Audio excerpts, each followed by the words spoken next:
Chairman of the Migration Council Australia, ministers, parliamentarians, distinguished guests, ladies and gentlemen.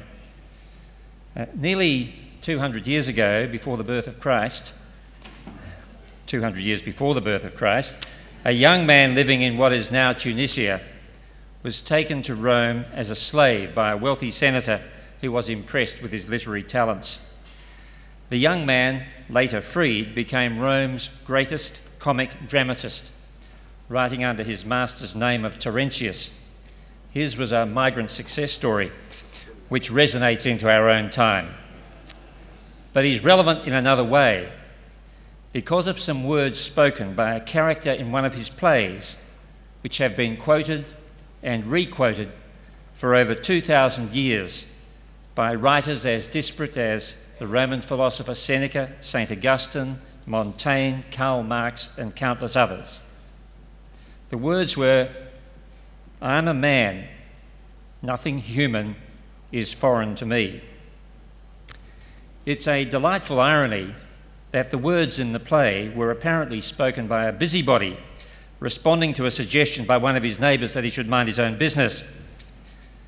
But though written tongue-in-cheek, they enlivened a deeper imagination in those who heard and read them. They have been taken as words about the essential unity of mankind.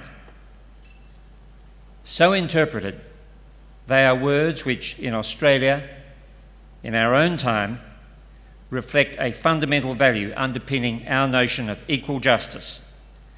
That is to say that every person in this country, migrant or born here, is equal before the law. That is easier to say than to apply.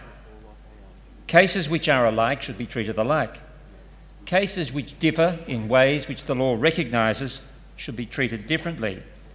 But what are the differences that the law can recognise? That is a question we cannot avoid when we speak of diversity and the law. The diversity of our population enriches our society in many ways. It can also pose a challenge to the way in which we understand and apply the concept of equality before the law. There are differences between peoples in culture, language, religion, and dispute resolution traditions which cannot be accommodated in a formal way by our legal system without compromising the notion of equal justice.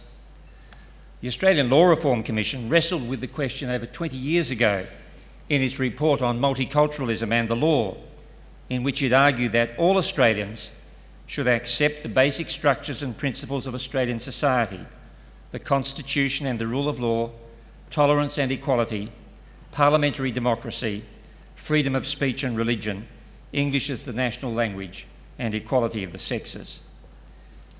We must recognise, with a degree of modesty which lawyers and judges sometimes find difficult, that there are tensions between some aspects of cultural diversity and equal justice which cannot be reconciled.